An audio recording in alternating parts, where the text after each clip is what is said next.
welcome Melissa.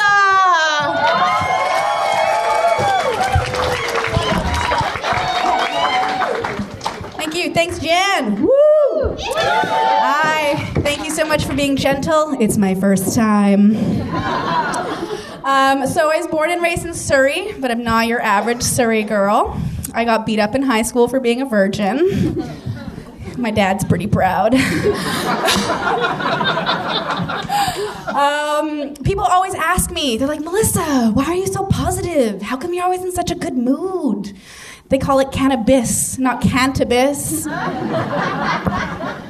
actually don't believe that pot is a drug. It's a flower. It comes from the earth. I don't think that people who sell pot are drug dealers. I think they're florists. Hi, guys. I love you, and you, and you, and you. You guys are fucking awesome. And you in the back. I see you Saturday. So I have 3 jobs. I have my Monday to Friday gig. I work in an office. I have a part-time gig. I support a blind adult man. He beats me at bowling at least once a week. And I'm a florist.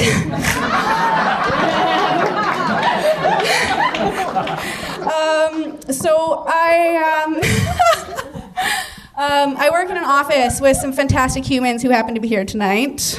I work in the IT industry in a male-dominated field. So sometimes when my customers come up and they have these mantrums at me and they freak out, and I've learned that by going, there, little girl, does not help.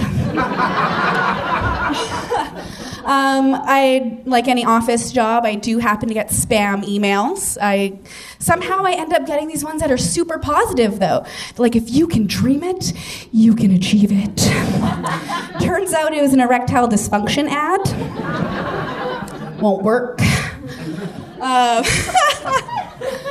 One of my coworkers who happens to be here tonight showed me an article recently how the cannabinoids in cannabis kill cancer cells. So I canceled my extended benefits. Thanks, Derek. I played a sport called roller derby for a lot of years. Woo! Those are my homies. So I learned a lot in roller derby, that most people who played roller derby roller skated as a kid.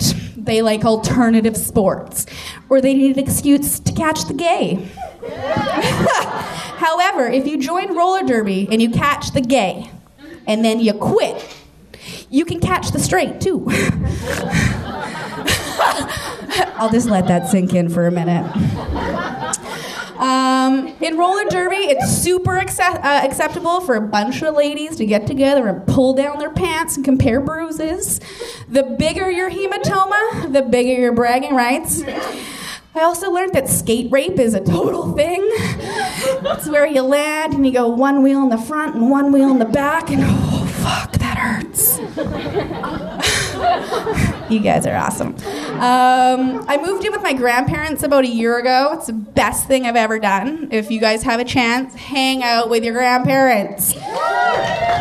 That's for you guys. You never go hungry. And if y'all have naps and you wake up after, you get to high five. Don't worry, my grandparents have taught me a lot, besides, being super open and nice, and everybody's opinion matters, and everybody is great human. They've also been florists longer than I have.